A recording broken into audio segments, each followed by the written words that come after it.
श्री राम जय जय राम। श्री राम जय जय राम। सच्चिदानंद भगवान की, सनातन धर्म की।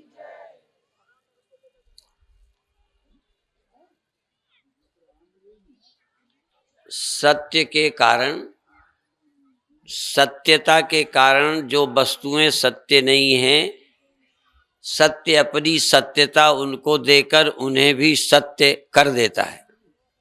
जैसे सत्यता मिट्टी की है, वह घड़े में रहती है तो उसको भी सत्य दिखा देती है। कोई संदेह हो, वैसे सब लोग पूछोगे तो अच्छा नहीं है, पर कोई समझदार पूछना चाहे तो बीच में भी पूछ सकता है। सत्यता मिट्टी की, पर मिट्टी की ही सत्यता घड़े को सत्य दिखाती है। घड़े की सत्यता नहीं है, सत्यता मिट्टी की। पर तुमको क्या दिखता है? घड़ा। अब मिट्टी दिखाना हो तो क्या करे? क्योंकि अभी अभी विषय छेड़ दिया गोविंद भाई जी ने कि ब्रह्म को आप दिखा सकते हैं। तो अब हम बताएं, कोई घड़ा देखता हो और हम कहें मिट्टी देखो, है तो वो मिट्टी, पर जो घड़ा देखता है उसे दिखती नहीं। हम कहें तू घड़ा देखना बंद कर, मिट्टी ही है। नहीं समझे? जिसको तुम आदमी कहते हो वो तुम्हें दिखता है, जिसको तुम पेड़ पहाड़ कहते हो तुम्हें दिखते हैं, जिसको वो नजर आता है, जिसको पहचान, वो कहेगा ये पेड़ है ही नहीं, वो तो परमात्मा है। इसीलिए हम लोगों ने सब में परमात्मा देखा। और विदेशी लोग कहते हैं, ईसाई मिशनरीज क्या कहते हैं, इनको परमात्मा का पता ही नहीं, ये पेड़ों को पूजते हैं, ये पत्थरों को पूजते हैं, ये पशुओं को पूजते, पेड़ों को पूजते हैं। आपने जाना कौन से? बड़ और पीपल। ठीक। पशुओं को जानते हो, पूजते हैं, गाय हाथी, ठीक है ना। पत्थरों को तो देखते ही हो, खूब पूजते हैं हम लोग। और कीड़े मकोड़ों को पूजते हैं, सांप। सूर्य को पूजते हैं, चंद्रमा को पूजते हैं। सच तो ये है कि ज्ञानी लोग जब उठते हैं तो पृथ्वी को प्रणाम करके, हम ये नहीं, लोग कहते हैं चंद्रमा को देवता मानते हैं, इन्हें पता नहीं है। हम तो जमीन को तो पता है, चंद्रमा का चलो दूर है, नहीं पता होगा, सूर्य का नहीं पता, बहुत दूर रहता है, इसलिए बेवकूफी से परमात्मा मान लिया। हम तो इस पृथ्वी में रहते हैं, इसको भी प्रणाम करते हैं। इसके पीछे कहीं न कहीं ब्रह्मज्ञानियों की दृष्टि रही है। उनसे सुना तो हमने हाथ जोड़ा, और यहां तक अंत में क्या कहा? सिया राम मैं, सिया राम मैं सब जग जानी, करहूं प्रणाम जोर जुग पानी। आज सार सार सुनना है। अभी एक बात ध्यान रखो, सत्य जिसमें होता है वह वस्तु भी सत्य लगती है। अच्छा, सत्य किसी वस्तु में होता है? जैसे अभी हमने कहा कि सत्य मिट्टी है, वो जिसमें घड़े में हो, ईंटे में हो, मकान में हो, वह भी सत्य दिखता है। और गहराई से देखिए, मिट्टी घड़े में होती ही नहीं, शायद जल्दी पड़ेगी। घड़ा पहले होवे, फिर घड़े को सत्य करने के लिए मिट्टी उसमें रहे, ऐसा नहीं है। घड़े में मिट्टी नहीं रहती, मिट्टी ही घड़े की तरह दिखती है। और ठीक से देखो, आंख से नहीं, जरा समझ से देखो, क्योंकि आंख में उस रूप का आग्रह है। एक खास बनावट का नाम घड़ा है। मान लो इतना सा छोटा सा बना दे तो उसे क्या कहोगे? दीपक भी कह सकते हो। और भी जिसमें चाय वगैरह कभी पीते थे, हाँ, अब देखो, उसको कुछ कहते हो, उसको कुछ कहते हो, दिया कहते हो। अच्छा, वो जो दीवालों में चुनाते हो वो किससे बनती है? हाँ, उसको क्या बोलते हो? ईंट बोलते हो। अब वो एक आकार का नाम ईंट, एक आकार का अब रख रखा है, पर एक ऐसा जिसके ही सब नाम हैं। ये बेलरी को बड़ा चक्कर है कि भगवान के इतने नाम कैसे। विदेश में पानी का एक नाम वाटर, बस। उनके यहां भगवान एक गॉड, हमारे यहां नाम ही नाम। क्यों? असल में हमारे यहां सब नाम भगवान के हैं। अभी तो सहस्त्र कम होते हैं। जितने नाम की वस्तुएं हैं, सब नाम असल में ज्ञानी के लिए भगवान के ही हैं। पेड़ उनका नाम, पहाड़ उनका नाम। इसीलिए भगवान का एक नाम और बता दूं, विश्वरूप रघुवंश मणि। भगवान राम विश्वरूप हैं। ये देखो, रामायण का है, सिर्फ मैं व्याख्याकार हूं, अर्थ करता हूं, उसको स्पष्ट करता हूं। रामायण की सच्चाई तुम्हारे सामने रखता हूं। विश्वरूप रघुवंश मणि, प्रभु राम विश्वरूप हैं। अर्थात जितने रूप विश्व में तुम देख रहे हो, घोड़ा गधा कुत्ता बिल्ली, आदमी औरत, पेड़ पहाड़, सब परमात्मा के ही रूप हैं। भगवान एक रूप नहीं है, या तो सर्वरूप हैं या अरूप हैं। जरा ध्यान दो, या तो भगवान सब रूप हैं, कोई रूप ऐसा नहीं जो उनका ना हो, और या फिर बिना रूप के हैं। तुम दोनों अभी नहीं पहचानते। शुरुआत की गई एक रूप से कि ये रूप भगवान का है, कृष्ण रूप भगवान का, राम रूप भगवान का, ये गुरुदेव भगवान का। माने भगवान का प्रारंभ एक रूप से हुआ, पर भगवान की पूर्णता सर्व रूपों में है। जब तक सर्व रूप भगवान के नहीं, तुम भगवान को जानते ही नहीं हो। और सब रूप नष्ट हो जाएं तो भी भगवान नष्ट नहीं होते। ये दूसरी बात। कितने रूपों में भगवान मरे, राम रूप में मरे, कृष्ण रूप में मरे, बुद्ध रूप में मरे, परमानंद के रूप में मरे, अखंडानंद के रूप में मरे। किसी रूप में भगवान मरे, पर भगवान मरता नहीं। एक रूप होता तो मर जाता। ये समझना। कथा देखो, कथा करना आसान है, ये भारत के चिंतन को स्पष्ट करना। और जैसे एक बार कोई आदमी कहे, इसकी छाती पे चढ़ के, दुनिया का कोई नास्तिक हो, धर्म विरोधी हो, हिंदू विरोधी हो, यदि हमारे वेदांत चिंतन का खंडन कर दे तो हम उसके चेले बन जाएं। और वो शर्त करे कि यदि हमारी बात श्रद्धा से सुने, कुछ दिन समझे, और समझ ना आवे तो कहे, और समझ में आए तो अपने मजहब की बात छोड़कर हमारा चेला बन जाए। ये हम विश्व गुरु ऐसे ही थोड़ी कहलाए हैं। तुम समझते हो विश्व गुरु राजनीतिक भी बोल देते हैं सब, विश्व गुरु ऐसे ही नहीं रहे। विश्व हमारा चेला रहा है, विश्व को हमने मार्गदर्शन दिया है, विश्व को चिंतन दिया है, सोचने का ढंग दिया है। हम भगवान को चौथे आसमान, सातवें आसमान में कहकर केवल कल्पना नहीं कराई, इमेजिनेशन नहीं, उसका अनुभव कराया। अब जब मैं बोला अनुभव कराया है, तो भगवान कृष्ण की तरह बोला, अनुभव कराया है पहले। हाँ, अर्थात हमारे देश के इसी धरती में रहने मानव शरीरधारियों ने विश्व को मार्गदर्शन दिया है। शरीर कोई रहा हो, मार्गदर्शक वही रहा है जो इस रहस्य को जानता था। और रहस्य के जानने वालों की परंपरा है। ये पहले बताओ, 50 साल पहले हरदा था कि नहीं, और आदमी थे कि नहीं? अच्छा, 100 साल पहले आदमी थे कि नहीं थे? आप ही थे,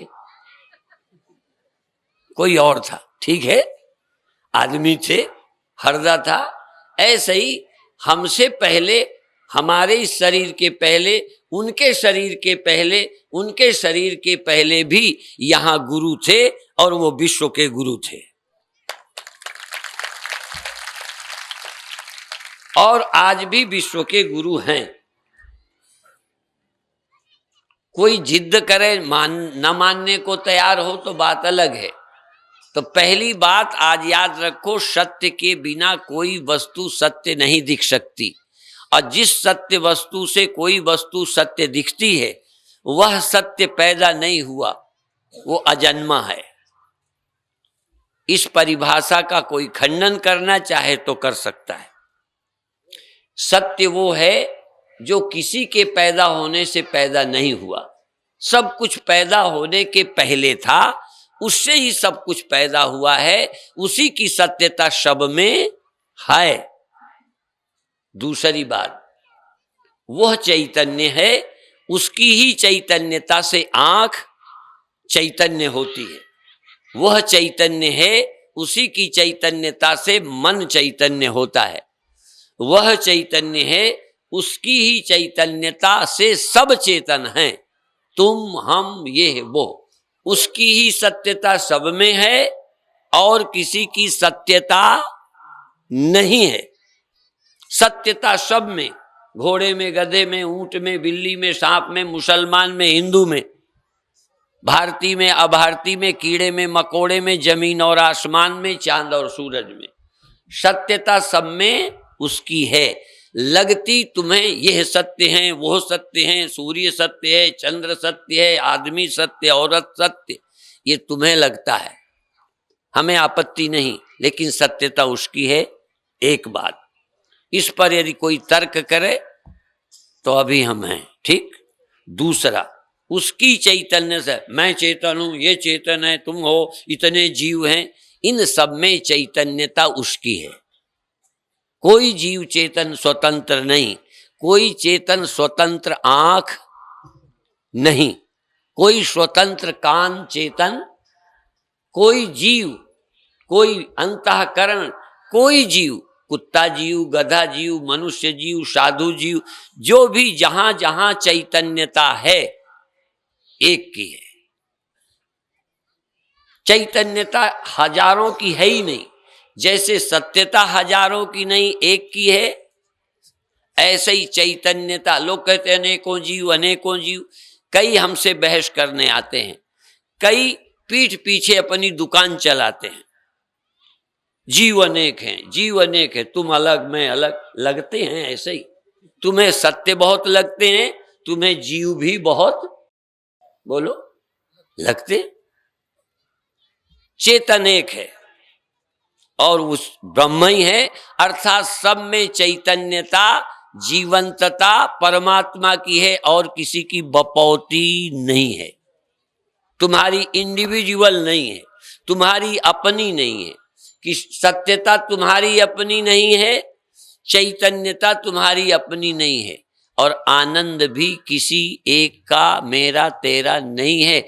सब में आनंद भी उसी का है, चाहे धन में हो, चाहे पद में हो, चाहे मुझ में हो, चाहे किसी क्रिया में हो, आनंद उसी से उपजता है। देखो, विषय भोग में भी आनंद, तुम्हारे में कुछ ना हो, आनंद हो जाए तो मैं जानू। तुम्हारी नस नाड़ियों में, तुम्हारी प्रीति में, तुम्हें प्यार ना हो जिस आदमी से, वहां सुख पैदा हो जाए तो आनंद उसके मिलने से आया या तुम्हारे प्रेम से आया? स्त्री से आनंद पैदा होता है या पुरुष से, या अपने अंदर की स्नायु क्रिया से? आनंद किसी में हो, तुम्हारे शरीर में कोई हरकत ना हो, आनंद हो जाए तो मैं चेला बनूं। जहां भी आनंद पैदा होता है तेरा है। सत्यता आत्मा की है, चैतन्यता उसकी है, आनंद उसका है, और किसी के पास ना आनंद है, ना सत्यता है, न चैतन्यता है। इसीलिए हम जयकारा बोलते हैं, क्या बोलते हैं? हम राम भगवान की जय नहीं बोलते कभी, कृष्ण भगवान की जय नहीं बोले आज तक। बताओ किसी मंच की, बताओ किसी कैसेट में राम भगवान की जय, कृष्ण भगवान की जय नहीं बोलते। हम बोलते हैं सच्चिद आनंद की जय। सत्य वो है, चैतन्य वो है, आनंद वो है, उसी की जय बोलते हैं हम। फर्जी किसी की जय वे नहीं बोलते। आज से नहीं, पता नहीं मेरी खोपड़ी खराब थी, गुरुदेव के समय भी मैं गुरुदेव भगवान की भी जय नहीं बोला। मैं राम भगवान की नहीं बोला, कृष्ण भगवान की नहीं बोला, शंकर भगवान की नहीं बोला, एक ही जय बोला है, सच्चिदानंद भगवान की जय। मैं ये नहीं कहता राम को मैं मानता नहीं, क्योंकि सच्चिदानंद से अलग राम नहीं है। जैसे सिख लोग कहते हैं कि गुरुओं की वाणी में ही, गुरुवाणी में कबीर साहब की वाणी है, गुरुवाणी में रविदास की वाणी है, कई मुस्लिम संतों की वाणी है, इसलिए गुरुवाणी एक संप्रदाय की नहीं, सब संतों की वाणी है। ऐसे ही राम क्यों भगवान है, कृष्ण क्यों भगवान है, कोई क्यों भगवान है? क्योंकि भगवान है, उसके अलावा कुछ नहीं है। जो उसके अलावा अपने को समझते हैं, जो भगवान को नहीं समझते, भगवान के अतिरिक्त अपने को कुछ समझते हैं, वही भगवान नहीं है।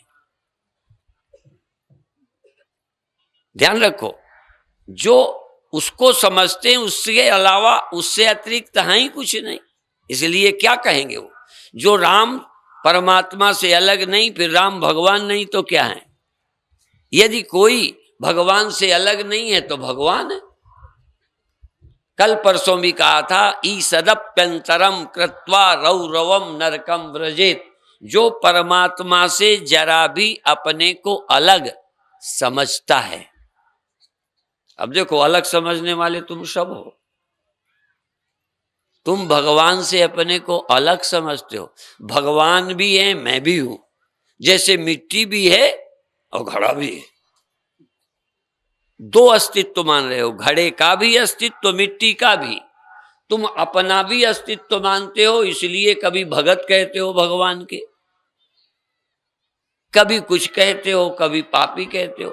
पहले तुम भगवान क्या है ये पहचान बताओ, और उससे अलग तुम हो तो तुम होगे पापी। फिर पहले अलग हो ये बता दो कि तुम्हारा भी अस्तित्व है। घड़ा पहले मिट्टी से अलग होकर ये सिद्ध कर दे कि मैं हूं, फिर घड़ा कह दे, कुछ कह दे, मरने वाला अलग है नहीं, और अलग नहीं है, मिट्टी ही है। तो जो लक्षण मिट्टी के होंगे, न मरने के, सदा रहने के, वही लक्षण तेरे हैं, क्योंकि तू और कुछ है ही नहीं। पर अभी भी तुम्हारी खोपड़ी में बात धंसेगी नहीं, क्योंकि घड़ा अभी दिमाग में धंसा है कि घड़ा भी है, घड़ा भी है, घड़ा भी है। नहीं है, यदि है तो अलग करो।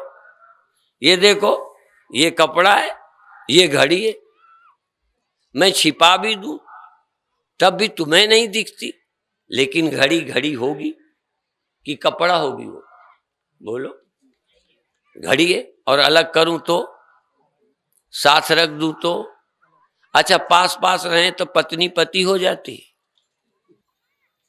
पति पत्नी हो जाता है। पास पास कान और आंख है तो कान आंख हो गया। कोई पास रहने से यदि अलग है तो है, घड़ी है तो घड़ी है। यदि घड़ा भी है, ये तो चलो घड़ी है, यदि घड़ा भी है तो मिट्टी से अलग हो, अलग करो कि ये घड़ा है, ये मिट्टी है। तुम कर दो तो मैं तुम्हारा, कुछ लोग आज मेरे चेले बने, मैं तुम्हारा बनूंगा जो बच गए हो। हाँ, इससे ज्यादा क्या? जितने संत हैं सबने कहीं जगह चुनौती दी है, चैलेंज किया है, मैं भी करता हूं, कोई नई बात मैं नहीं कर रहा।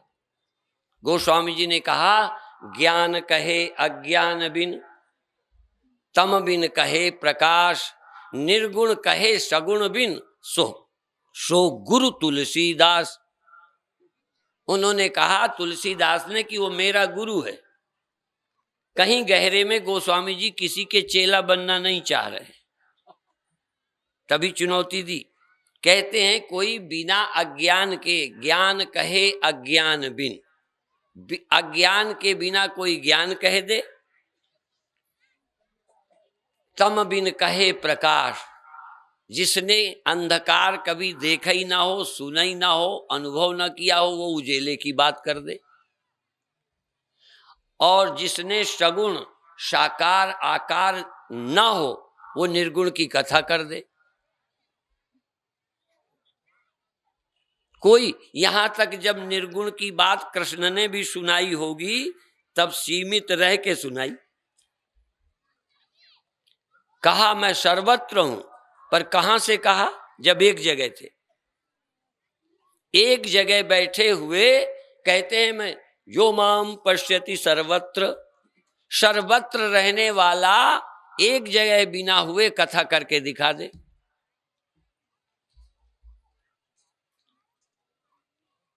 अपने को कहते हैं व्यापक और बैठे हैं एक रूप में, तो झूठ नहीं बोल रहे। वो एक रूप में होते हुए कहीं ना कहीं व्यापक हैं। वो घड़ा सीमित होते हुए असीम मिट्टी है। वो दोनों बातें, आकार भी है नहीं तो बोलता नहीं, और वो व्यापक भी है नहीं तो बोलता तो झूठा कहलाता। तो कृष्ण झूठे भी नहीं हैं। इसलिए तुलसीदास कहते हैं निर्गुण कहे सगुण बिन, बिना सगुण के गुणों के अंतःकरण के देह के बिना व्यापक निर्गुण ब्रह्म ही ब्रह्म कहे तो सो गुरु तुलसीदास, वो तुलसीदास का गुरु है। और यदि ये बात ऐसी नहीं है तो तुलसीदास कहीं ये कह रहे हैं कि मेरा कोई गुरु नहीं, मैं ही सबका गुरु हूं।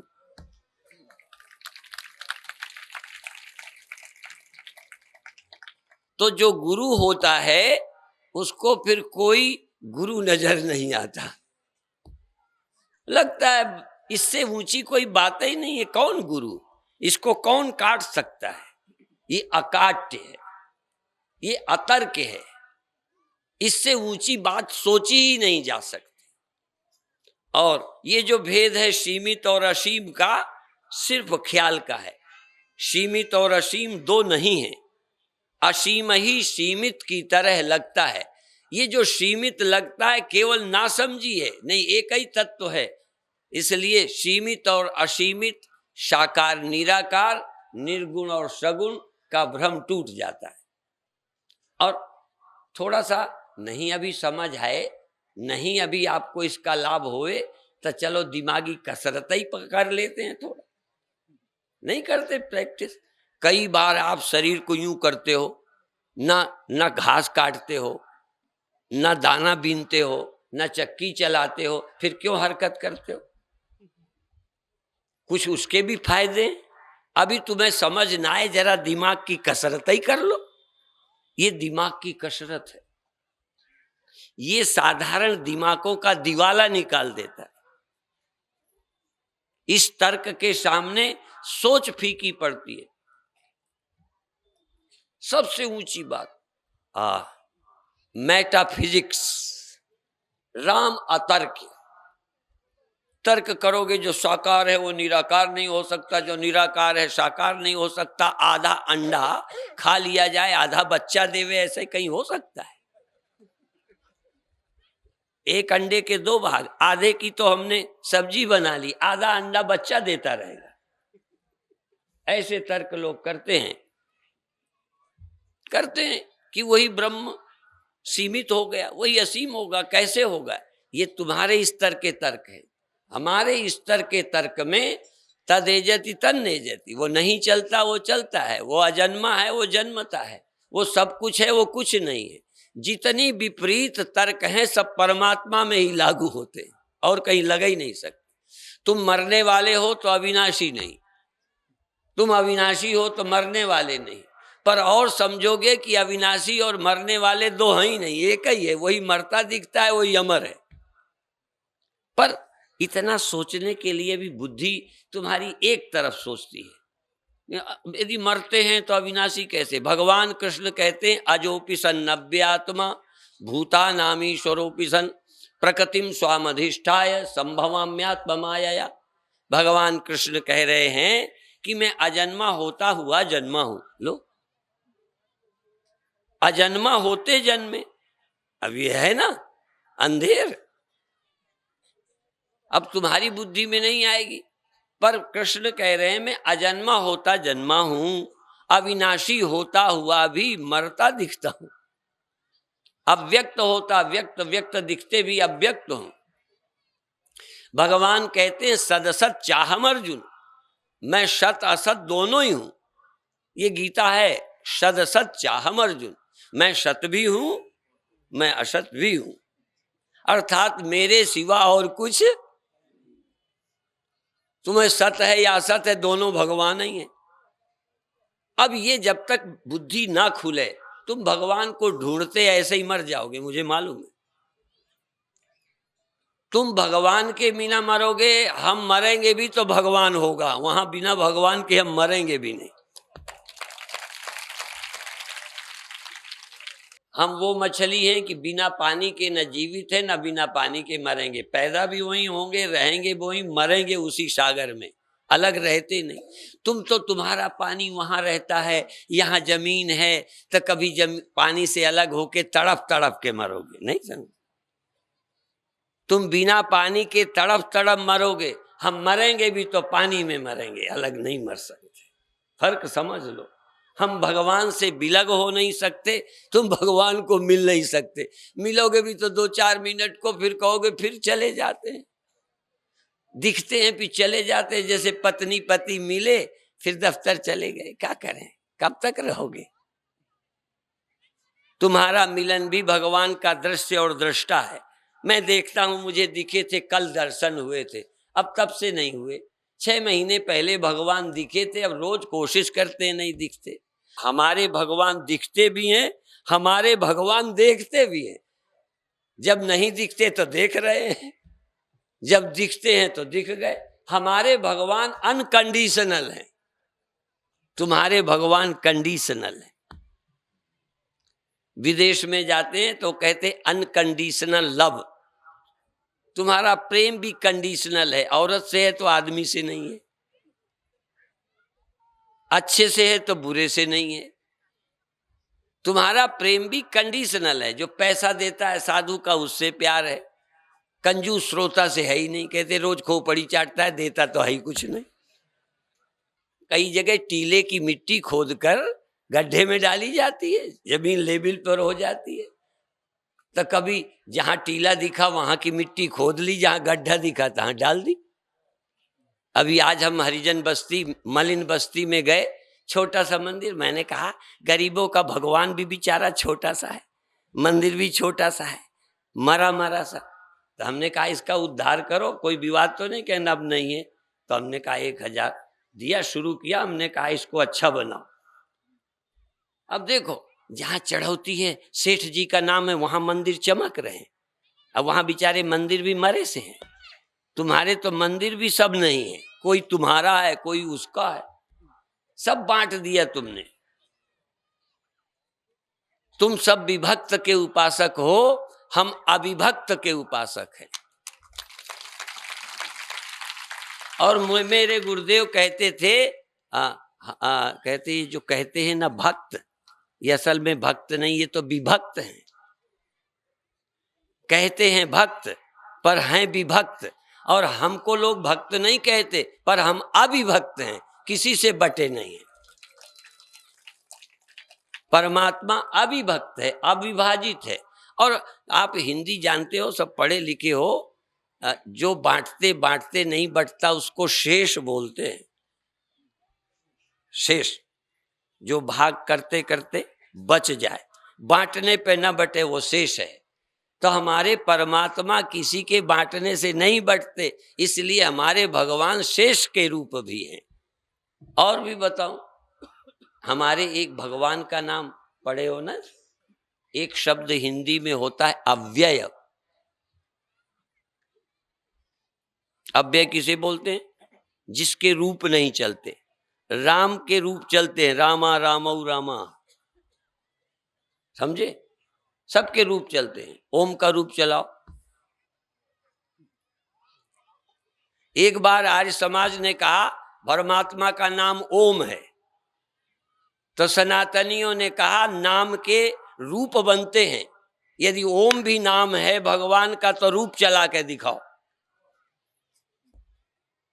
ये बात सबके समझ नहीं आएगी, ये व्याकरण वाले समझेंगे। रूप नहीं चलते, नाम के रूप चलते हैं, इसलिए ओम परमात्मा का नाम ही नहीं है, वो परमात्मा ही है, क्योंकि उसके रूप नहीं चलते। और अभी जो मुझे कहना है वो यही, अव्यय, कितना खर्चो व्यय नहीं होता, समाप्त नहीं होता, खत्म नहीं होता।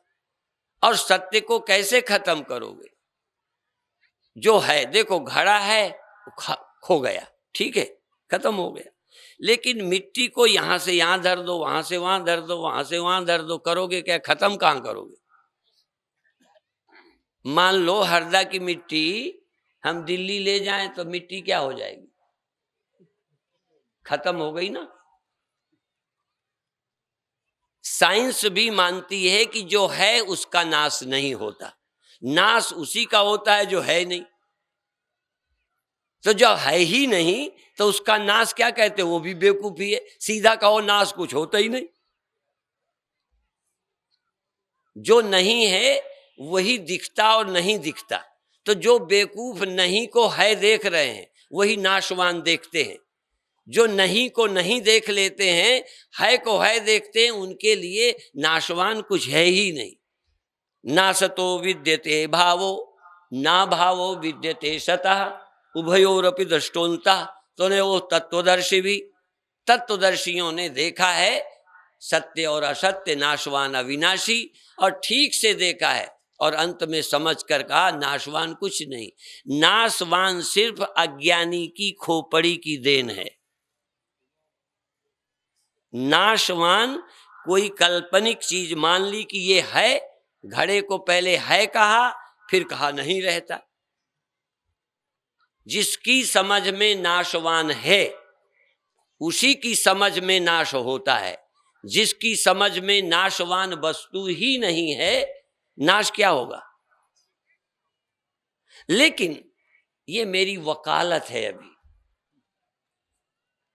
मैं तर्क से पहले वकीलों की खोपड़ी को डाउन करता हूं। जितने बड़े तर्क रखते हैं, बड़े दिग्गज विद्वान हैं, अपनी खोपड़ी का नाच करते हैं, पहले उनकी खोपड़ी का दिवाला निकालता हूं। और जानते हो, स्वामी राम जैसा गणितज्ञ विद्वान कहता था कि जहां बुद्धि आती है वहां से सत्य परमात्मा चले जाते हैं, और जहां बुद्धि खत्म होती है वहां सत्य का प्रादुर्भाव होता है।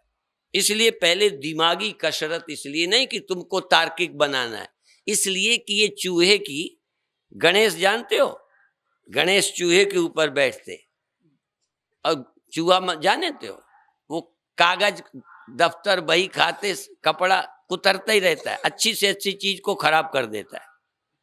ये बुद्धि रूपी चूहा सबको कुतरती रहती है। तो गणेश इस बुद्धि के ऊपर बैठते हैं, इसलिए चूहे के ऊपर गणेश की सवारी रहती है। ये तर्क करने वाला, बात काटने वाला चूहा, इसके ऊपर जो बैठ जाए सो गणेश होता है, गणपति हो जाता है, वो जगत पूज्य हो जाता है। इस दिमाग की कुतरन के साथ जो रहे इसका चेला बनता है। जो दिमाग कहे, दिमाग इस तर्क करने वाले दिमाग के भरोसे चल रहा है, वो कुछ नहीं। इसलिए पहले दिमाग के तर्कों को काट कर, राम अतर्क बुद्धिमन बाणी, मत हमार अस सुनहु भवानी। पर तुम तब सुनोगे जब तुम्हारा तर्क खत्म हो जाए। अभी तो तुम अपना तर्क, और हमारे गुरुदेव कहा करते थे, एक होते हैं श्रोता, श्रोता, एक होते हैं श्रोता, जो सभा में, जिनको कभी नींद ना आती हो, सभा में आ जाएगी। और ये भी गुरुदेव कहते थे, कोई कहे मुझे नींद नहीं आती, कहीं कथा में आया करा पर आ जाएगी। तो एक होते हैं सोता, एक होते हैं सरौता। सरौता जानते हो? हाँ, श्रोता मतलब जो बैठे बैठे बात काटते रहते हैं।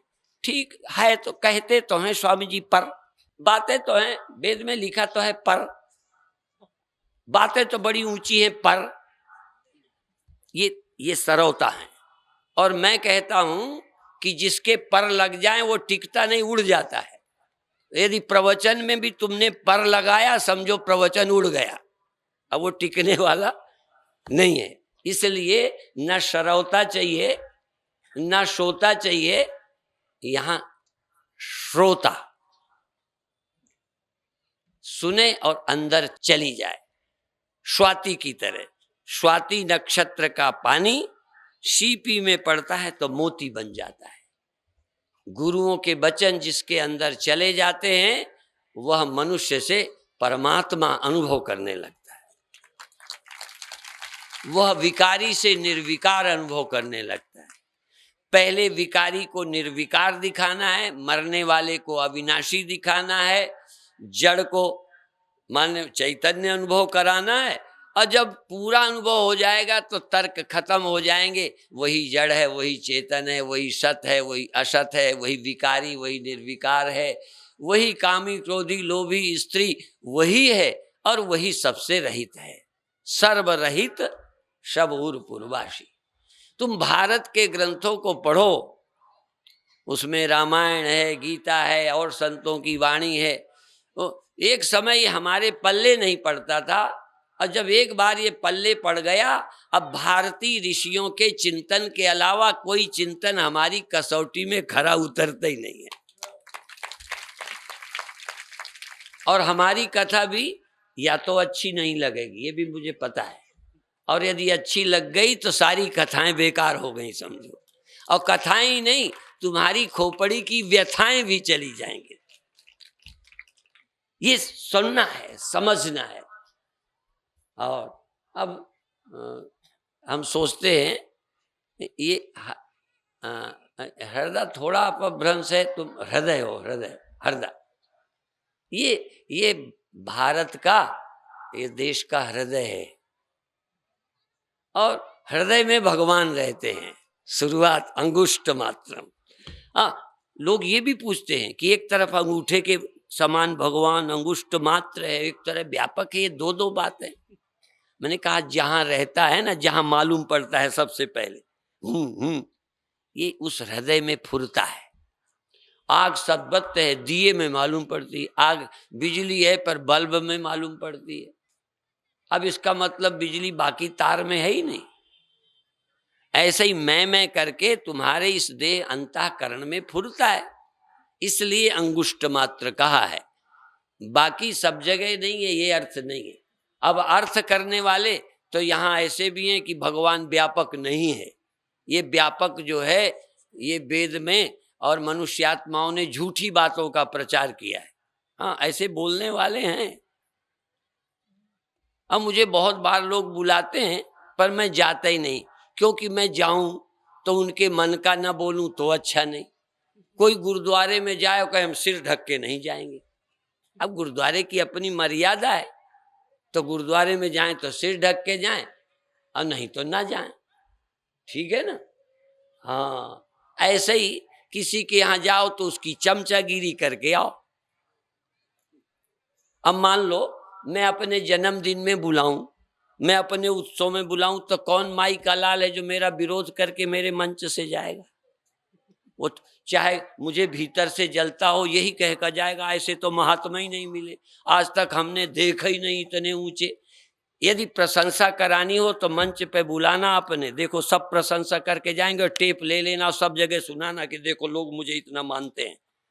ये कला बताता हूं। अब मिनिस्टर आएगा तो हाथ जोड़ेगा, फोटो लेवा लेना, पत्रिकाओं में छाप देना, तुम बड़े महात्मा हो गए। तरीका है ये, पर इसमें कोई सार नहीं है। बेवकूफ इन बातों से प्रभावित होते हैं, तो इसलिए मैं जाके प्रशंसा झूठी करना नहीं चाहता। और मेरी कसौटी में वो ब्रह्मज्ञानी नहीं है, इसलिए मैं उनके यहां जाके क्या करूं। आपको भी कहता हूं, अब कोई, अब आंखें बंद करके देखो, अब वो भगवान हो गया जो दिखता है, उजेला भगवान, बताओ एक अमेरिका में गए और पर्चे चिपके थे एक मंदिर में, दक्षिणियों का मंदिर था, और वो पेपर किसी सिख का था। अब इधर पंजाब में भी परमात्मा दिखाने लगे लोग, हाँ, ज्योति के रूप में भगवान का दर्शन, एक ज्योति का मिशन ही है पूरा, और ज्योति दिखाते हैं। ज्योति दिखना बुरा नहीं है, ज्योति देखना साधना के क्रम में ठीक है, पर ज्योति परमात्मा है। अब चूंकि वेद में, उपनिषदों में, ग्रंथों में ज्योति परमात्मा ज्योति रूप है, पर ज्योति माने क्या? परमात्मा निराकार है, तो कई लोग आकाश को भगवान बताने लगे। एक संप्रदाय भारत में है जो दो हाथों के बीच में जो खालीपन है यही भगवान है, ये निरंकार है, ये जलता कटता नहीं। मैंने भी सुबह ध्यान में उस बात को कहा, लेकिन अलग से, मैं उतना नहीं कहता जितना वो, उनसे कुछ ज्यादा कहता हूं।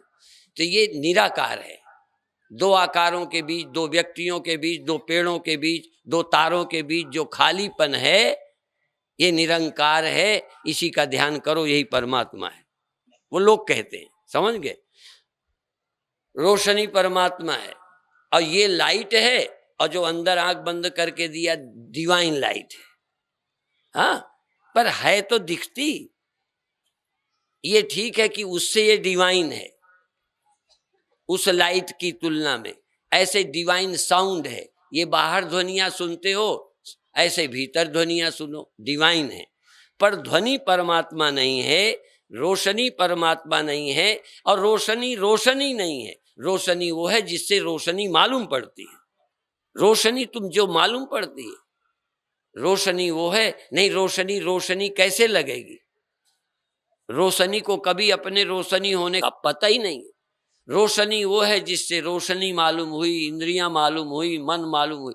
इसलिए ये मंत्र भी है, न तत्र सूर्यो भाति न चंद्र तारकम नेमा विद्युतो भांति कुतोयम अग्नि। ये आग वहां क्या, ये कुछ नहीं। और न तत्र चक्षुर्गच्छति, वहां आंखें नहीं जाती भगवान तक, और ये आंखें रोशनी में चली जाती हैं। और न तत्र चक्षुर्गच्छति न मनो, न मनो, न मन वहां जाता है। ध्यान में बैठे रोशनी को कौन देखता है? तुम्हारा मन। मन रोशनी बन जाता है, तो रोशनी को और मन को कौन जानता है? इसलिए को देवः यो बना साक्षी। देवता कौन है? जो मन का साक्षी है। अब मैं बहुत देर तक नहीं सुनाता, आज अकेले में हो क्या जाएगा। हाँ, मुझे पता है कि हम जैसा लगन वाला जिसने घर छोड़ा, मुझे आयु के नाते तो 71 हूं, सन्यास के नाते 51। ठीक, जैसे संघ परिवार कहता है संघ आयु, संघ की अलग आयु है, वैसे जन्म की अलग आयु है। तो हमारी जो है आध्यात्मिक आयु, संत आयु 51 वर्ष है। ठीक है, और उसमें भी निकले हुए, अब पूरे संतता की आयु तो अभी शुरू नहीं हुई है। हाँ, और अनुभव की आयु जब से शुरुआत हुई, ये स्पष्टता आई, वो आयु अलग है। और जन्म की वो 71 है। ठीक है, 51 वर्ष से इस काम में लगे हैं। ठीक है, और दिन रात गुरुदेव के चरणों में बैठ के सुनते रहे। जब गुरुदेव का शरीर नहीं रहा, उनकी सुनी बातें और उनकी बातें जो ग्रंथों में हैं, और ग्रंथों की बातें जो गुरुदेव कहते थे, और अपने अनुभव से, तीन चीजें मिलानी चाहिए। ग्रंथ के बातें, गुरु का समझाना, और तुम्हारी अकल, जब तीनों एक मत हो जाएं तो उसका नाम है बोध। तुम्हारा अनुभव यदि गुरु से बिल्कुल विपरीत है तो तुम ज्ञानी नहीं हो। तुम्हारे एक्सपीरियंस यदि उपनिषद की कसौटी से खरे नहीं है तो ज्ञान नहीं है, भ्रम है। यदि आपने रोशनी देखी होगा भगवान है, उपनिषद ने दिखने वाली रोशनी को भगवान नहीं कहा, उस चैतन्य को कहा चिद ज्योति, जड़ ज्योति, चिद ज्योति। मेरे गुरुदेव कहते थे शरीर जड़ है, मैं चेतन हूं, मैं चेतन हूं तो जड़ गया। ये असत्य है, न रहने वाला, मैं रहने वाला, इसलिए ये न रहने वाला है, मैं रहने वाला हूं। और ये आभास मात्र है, प्रतीति है, मैं इसका अवभाषक साक्षी हूं, ऐसे। और अंत में कहते थे ये संसार दुख रूप है, मैं सुख रूप हूं, इसलिए मैं सुख हूं तो दुख गया, मैं चेतन हूं तो जड़ गया, मैं अविनाशी हूं, सत्य हूं तो असत्य गया। तुम ये निर्णय करो कि तुम असत्य नहीं हो। जो असत्य हो जाए वो मैं नहीं। जो स्वप्न मेरे को मैंने ही देखा, मेरे रहते ही चला गया, वो मैं कैसे हो सकता है? क्या मैं के रहते मैं वही अंडे की तरह, मैं मर गया, मैं बच गया? दो में से क्या सच है, बच गया या मर गया? इन दो में से सच क्या है? यदि मैं मर भी गया और बच भी गया तो मैं अपने को अब मरा मान लूं कि बचा मानूं? तो स्वप्न में मैं कुछ देखा और वो सब चला गया, मैं बच गया। तो जो बच गया वो मैं है, जो दिख गया ओझल हो गया, देखने वाला अभी रह गया, दिखाई देने वाला चला गया, वो मैं कैसे कह दूं? वो तो मेरा स्वप्न है। इसलिए जो दिखाई देता है, अनुभव में आता है, सारे एक्सपीरियंस स्वप्न है। एक उन स्वप्नों का आश्रय अधिष्ठान सत्य मैं हूं।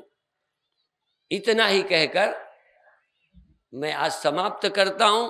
अब प्रातः की एक सभा, पहले जब हम छोटे थे ना, ये सच बात है, छोटे थे तो बनिया हम अनाज ले जाएं, क्योंकि पैसा तो तब था नहीं, अनाज ले जाते थे, सामान लेने जाते थे, माँ भेज देती, दुकान में जाते, जो कहते ले आते। बनिया बड़े चालाक, सामान उतना भले काट ले, जितने अनाज का जो देना चाहिए वो भले उसमें थोड़ा कम कर ले, पर अलग से हमको गुड़ बतासे देता था। कौन? बनिया। हम उसी दुकान में जाते थे।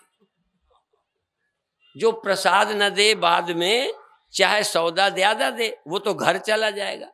ऐसे ही रोड से निकले ना तो हम चुंगी वालों को प्रसाद देते हैं। पैसे से तो खुश होगा ठेकेदार, प्रसाद से खुश होगा जो बैठा है। नहीं समझे? तो इसी तरह से ये सारी सभा तो हमने ठेके में की है, और कल की सुबह की सभा ये झुंगे में वो अलग से बनिया जैसे दे देता है। हम भी अपनी दुकान जमाने के लिए कल तुमको अलग से गुड़ बतासे देंगे, ठीक है? तो कल सुबह की सभा में आप आओ, सत्संग का, ध्यान का, योगासनों का लाभ लो। ओम शांति।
जगत जननी माता भवानी की जय।